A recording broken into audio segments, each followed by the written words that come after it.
included tanks and bridges and even a residence of Serb leader Milosevic. NATO officials say they've made another targeting error when they struck a building that they thought was occupied by Serbs. It had actually been taken over by the Kosovo Liberation Army. A KLA leader says he does not blame NATO for that mistake. This has been a big night at the Philadelphia Zoo. For the first time, the public has gotten a look at the new primate reserve and the animals that live in it. Action News reporter Matt O'Donnell is live at the zoo with more on that. Matt? Well, Rob, the nation's oldest zoo now has the nation's newest primate reserve. And even though it does not open to the general public until July 1st, tonight we got an inside look.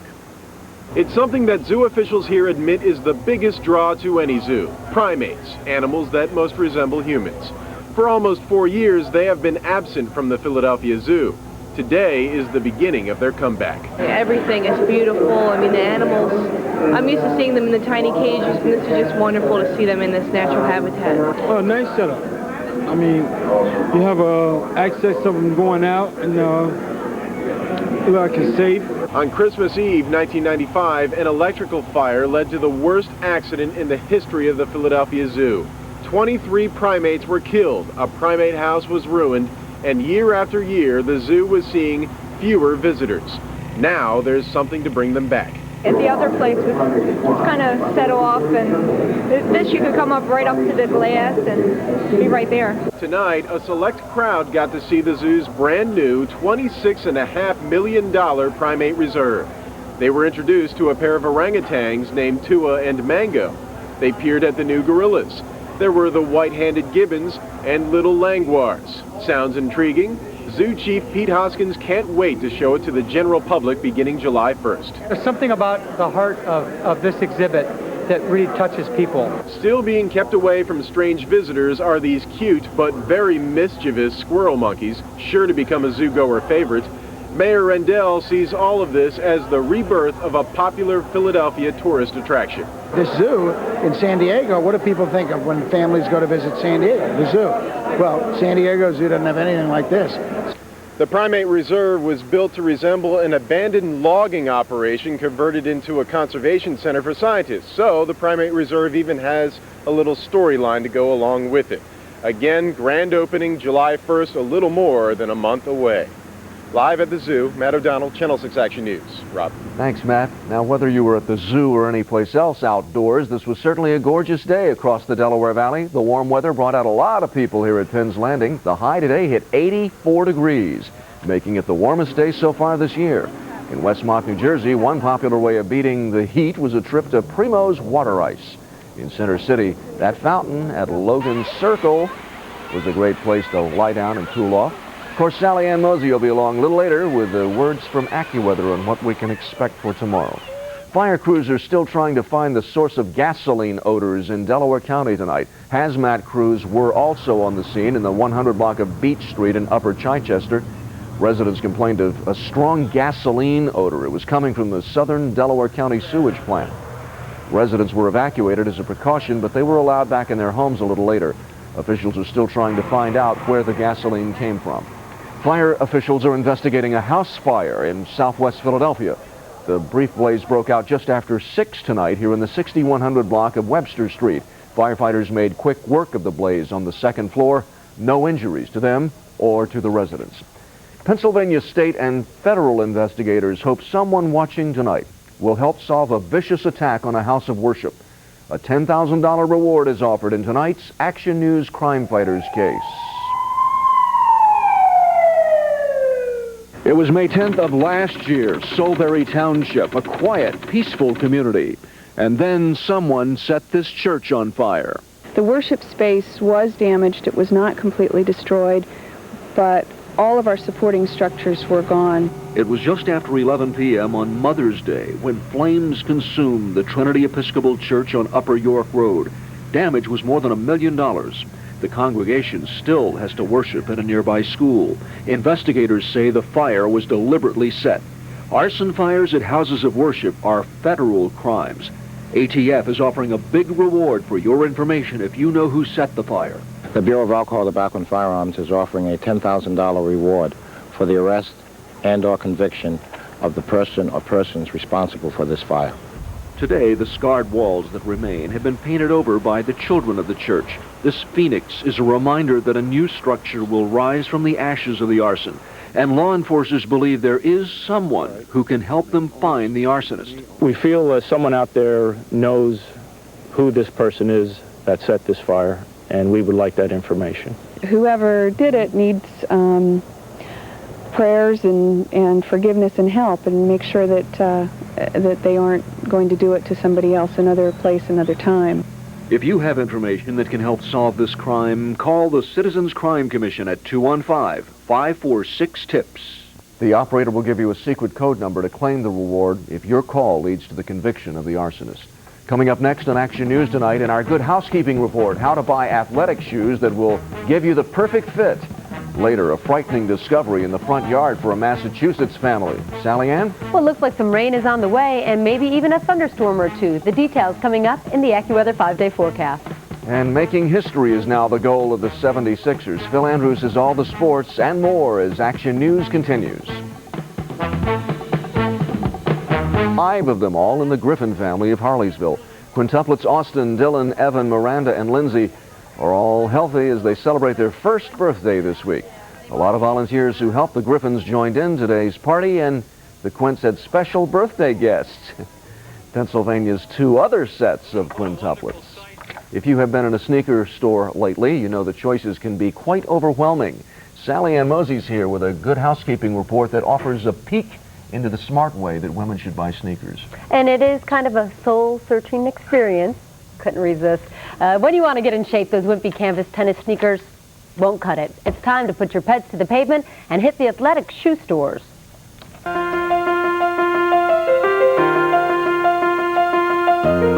Shoes of London. No doubt about it. Buying a pair of women's sneakers can be mind-boggling. There's more choices in different styles than ever before. But that doesn't mean that all of them will fit your feet. To find the right sneaker for you, the Good Housekeeping Institute says you first have to study the shape of your feet. A woman's foot is wider in the toe and narrow in the heel. That's why it's very important to look for athletic shoes that are specifically made for women. Nike, Avia, Ryka, Adidas, Reebok, and Easy Spirit construct their women's athletic shoes to be wider in the front and narrower in the back. New Balance cuts women's shoes from scaled-down versions of men's. And men's feet are shaped differently, so New Balance isn't the best for women with skinny heels. But New Balance has a variety of widths, so if you have a wide foot or a very narrow foot, this is a good shoe for you. also, see if you tend to roll your feet inward or outward when you walk. Do this by walking across a piece of cardboard with bare, wet feet. What you see on this person's foot is that she rolls to the outside when she walks, so you don't see very much arch. And she needs a lot of support on the outside. This is an example of a person who rolls inward as they walk. You can see most of their arch flat on the ground. And you can also check your stride by just studying your old gym shoes. You just look on where the wear is, uneven wear on one side of the shoe compared with the other. And if you tend to roll your foot inward when you walk, then you would look for extra support on the inner edge of the sole. And if you roll your foot outward, then you need the extra support on the other edges of your foot. And speaking of support, coming up next on Action News, the Sixers have to do more than beat the Pacers. They have to make history. Phil Andrews has sports when Action News comes right back. Here on 6. Won a best-of-7 playoff series after falling behind 3 games to none. Now, I'm not trying to be the bearer of bad news here, just trying to be a realist. And as for the Sixers, well, they know they've dug themselves a hole, and they know that if they're going to go out, they're going to go out kicking and screaming. No, I don't worry about being swept. How it depends on how we approach tomorrow's game. I mean, I'd be crushed if we didn't go out and compete at an unbelievably high level. Well, we don't plan on getting swept. I think, we fought hard and long this season. We come too far to lose 4 straight games. By the way, Pacers did sweep their opening round series in Milwaukee, and as a result are currently 6-0 in this year's playoffs. By the way, Sixers won't be the only team trying to battle back from a 3-game-to-none deficit, because the Lakers will need a little more than just magic to overcome their 3-game deficiency to San Antonio. Today, Los Angeles could not contain Tim Duncan, and as a result, Duncan racking up 37 points. Spurs beating the Lakers 103-91, thus taking a commanding 3-games-to-none lead in that series. In today's other NBA action, Portland taking a 2-games-to-1 edge on Utah. And the NBA draft lottery was held today, and there is your first pick next year going to the defending NBA champion Chicago Bulls, with Vancouver picking second and Charlotte picking third. Phillies ace Curt Schilling looking to improve his record to 8-1 tomorrow when the Phils take on the Mets at Shea. Meanwhile, Paul Bird now 6-2 after today's 9-3 win over New York. And what's Mark Grace doing out there? He's not warming up. He's stocking up on hamburgers, and plenty of them.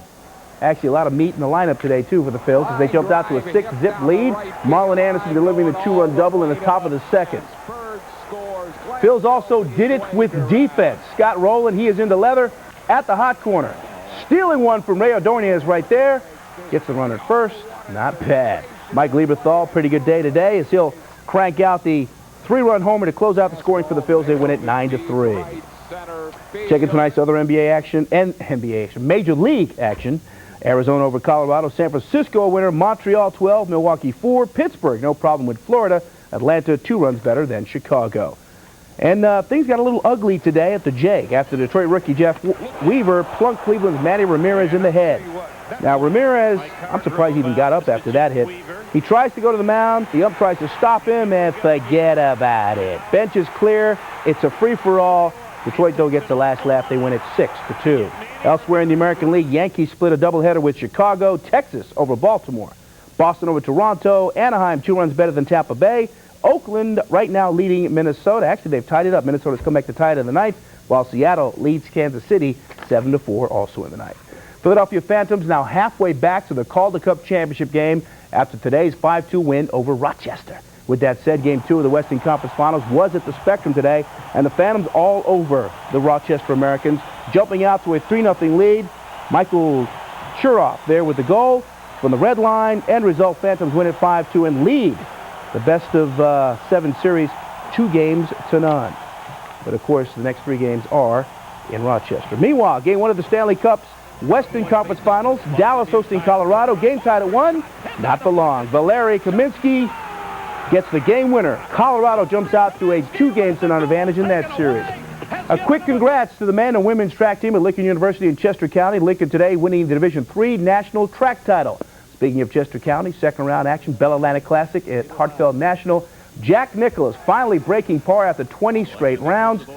He is 2 under there. He is even for the tournament. Tom Jenkins, by the way, is your leader heading into tomorrow's final round at 7 under. NASCAR's premier all-star race on tap tonight on the lights, North Carolina. The Winston is its name, winning money is its game, and the big money winner tonight, Terry Labonte, who won the 70-lap non-points race and the $207,000 that goes with it. Meanwhile, today at the Brickyard, qualifying for the Indy 500, and for the 3rd time this week, Billy Boat bails out and crashes. 3rd time, much to the dismay of his owner, A.J. Foyt, and also not a good ride for Robbie Buell, who also found the outside wall right there. Ari Leindyke has claimed the pole position for next Sunday's Indianapolis 500, which you can see here on 6 ABC. Coverage again complete here. This is the place, your race station. So Foyt's got to buy another car. Yeah, 3. 3 cars. Philadelphia now has the only garden cemetery in the nation that is really a National Historic Landmark. Laurel Hill Cemetery is home to some of the area's most famous former citizens, from mainline blue bloods to Civil War generals. Today, Mayor Rendell and historical officials unveiled a plaque at the Ridge Avenue entrance designating the 163-year-old cemetery as a National Historic Landmark. That gives it the same status as Independence Hall and the Statue of Liberty. Detail. I think I just had a wake-up call.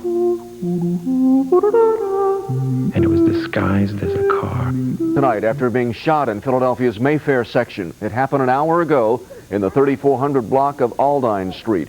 Police tell Action News a 17-year-old female was shot in the chest here. She was rushed to Frankfurt Torresdale. She is not expected to live. Homicide is now on this case. Detectives are looking for her attacker. Well, a family in Massachusetts had a pretty exciting morning. A 300-pound black bear climbed a tree in their front yard. Nobody wanted to get near it, and no one wanted to get hurt, of course. So for 3 hours, firefighters and rescue personnel, wildlife personnel, worked to get the big bear down, and down it came. After 4 tranquilizer shots put the big Bruin to sleep. It didn't fall, it didn't get hurt. So rescuers lowered it carefully from the tree with a rope, and it was relocated to a more remote area. Sally Ann Mosey now with a 5-day from AccuWeather. Gorgeous day today. Plenty of sunshine, lots to enjoy. Sky 6 in action over Center City. And we started with the sun and some cirrus clouds rolled in during the day.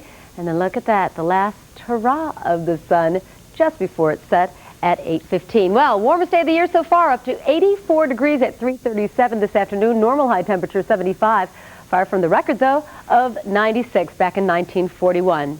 Hope you got a chance to get out and enjoy today, because already the change, we're starting to see the clouds and more clouds, and soon the rain pushing in with a low pressure system that's not all that impressive. It's pretty weak, but it's slow moving, won't be out of here until tomorrow afternoon. Take a look at Action Radar and you'll see this is over the past 6 hours. Let's put it in motion and you'll see the showers as they start to approach us and a lot of the clouds that are rolling in as well. This system, like I said, not all that well organized, not that impressive, but a couple of embedded thunderstorms are possible in the overnight hours. Then it's the system to the farther west that we're really concerned about bringing us some showers late tomorrow night into Monday. In the meantime, though, between these two systems, we're looking for the sun to come out, and AccuWeather is thinking that the sun will be coming out by tomorrow afternoon. Here's the fly in the ointment, though. Depends on where this low tracks. If it goes a little bit farther north, which we're hopeful of, we'll have drying winds out of the west. However, it could go a bit farther south, and if that happens, the clouds will hang around a little bit longer, and it'll a little bit cooler than for tomorrow. In the meantime, though, the call from AccuWeather for us, we are going to end the weekend on a wet note. Wet end of the weekend. 66 right now in the Poconos, 70 degrees in Allentown, in Reading, as well as Harrisburg, 66 in Lancaster, 67 in Wilmington, 63 in Dover, 60s for Cape May and Atlantic City, 64 in Trenton, 55 the low. Made it up again to 84 degrees. Warmest day of the year. Center City right now, it's 68 degrees, 67 outside the station and the airport, as well as Camden, 65 in the northeast. The action cam outside the zoo, they were just lying around. 67 degrees at the airport, the humidity 70%, the barometer 2991, the winds out of the east at 9, and the ocean water temperature 53 degrees. The exclusive AccuWeather 5-day forecast. Showers are rolling in, and there's the chance of an isolated thunderstorm. Temperature 60 degrees. Starting off the day tomorrow, looks like some showers, up to 78 degrees if the sun comes up. If it doesn't get in by the afternoon, cooler than that, but not nearly as nice as today. Then on Monday, cloudy with a few showers, 74 degrees. Very unstable for the remainder of the week, with the temperatures cooling right down into about the 70-degree mark. So today was the best day of the weekend. Not a washout for tomorrow, but we are watching for the showers. Definitely a change. The 3-day Arts Festival got underway in Camden tonight. This gala kicks off the second annual Camden Neighborhood Renaissance Art Festival. Rutgers University is hosting the festival, which showcases the diverse artistic talent that originates in the neighborhoods of Camden, New Jersey. Much of the great work is for sale, by the way. And the Arts Festival continues through Monday at Rutgers in Camden. Still to come on Action News tonight, a night to benefit music in Center City when Action News continues. This event raises money for that group. Mayor Rendell capped off a busy day with a visit here tonight. He was going to sing, but changed his mind. That is the popular mayor's prerogative, especially when he doesn't have to run for re-election. Just kidding, just kidding. The $1 Million Movie is next on Channel 6. Tonight's feature is Violation of Trust. Action News is back in the morning at 7. For Sally Ann Mosey, Phil Andrews, and the entire Action News team, I'm Rob Jennings. Thanks for watching. We'll look for you tomorrow.